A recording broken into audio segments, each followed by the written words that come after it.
What's going on, guys? Mitch here. Today we are checking out the Sram Red XG-1290 one-piece cassette. This guy has been a bit of a pain in the butt to get, but I finally tracked one down, so it's good to have that. I will give you the side profile here to see what kind of box we're looking at. Nothing too crazy, but this guy is the 1028 variety, so I am going to be kind of going down a size from my SRAM Force cassettes as well as the rival, just because I found using the SRAM Access app that I don't use the 33 tooth very often, or actually almost ever. So we're going to now kind of increase the range in the middle of the cassette. That's a whole other story, but let's get into this guy and take a look. So from the box here, just kind of opens up just like a lot of their other stuff does. Looks pretty sharp, you know, if you want to throw it into a display window or whatever. Some foam protection, and then the cassette itself. Let's get this guy out and take a look at this.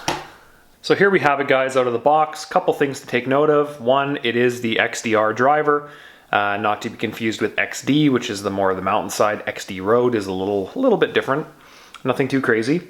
The main thing here as well is your cassette tightening mechanism here. The free hub lock is built in, so that's fantastic and helps save a little bit of weight in that side of things. Your cog set 10 through the top end here, I guess your 11th gear, that's all one piece. That's machined one piece. That's what the cost comes from. That's where it comes from, just because of the timing on that.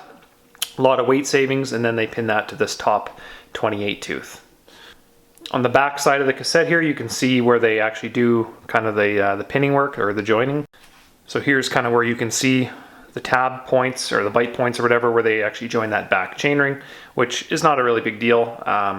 This is just kind of how they modify the build. And then on the flip side of the actual cassette here, we can kind of see it's labeled 1028 12-speed XDR only, which is awesome. We've got a serial number there, which please don't register this. And then we kind of have the actual model here as well, XG-1290 D1, which is awesome.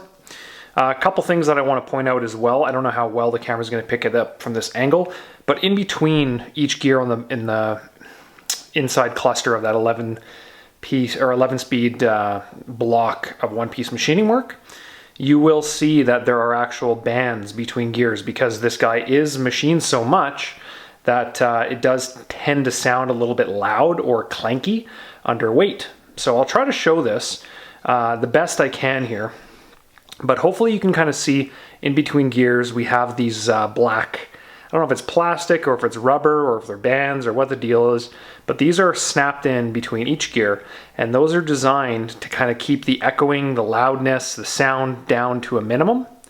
And that's definitely something I'm interested to see, kind of how that actually acts between the Force cassette, which I believe doesn't have this, or if it does, it might just be in the bottom kind of cluster down here. So that's pretty cool, just because that, like I said, it is so hollowed out from machining that they do that on purpose to kind of keep that nice and quiet. One more thing that I want to point out on the inside of this cassette, you can see here down in the depths of the driver itself, you can see there's a little bit of a layer here covered in some grease. So those are the threads that are actually going to tighten onto your cassette body, and it's important to keep this part in here lubricated. You can obviously lubricate the XDR driver as well, those threads, but in a perfect world you do both. And that's just a little fun fact in order to reduce some creaking. Because we're awesome, we're going to throw this on the scale here and get a weight.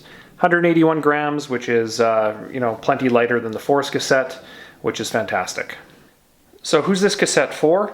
Well, obviously it's for someone who's either racing at a high level or someone looking for the ultra high end of the spectrum of performance.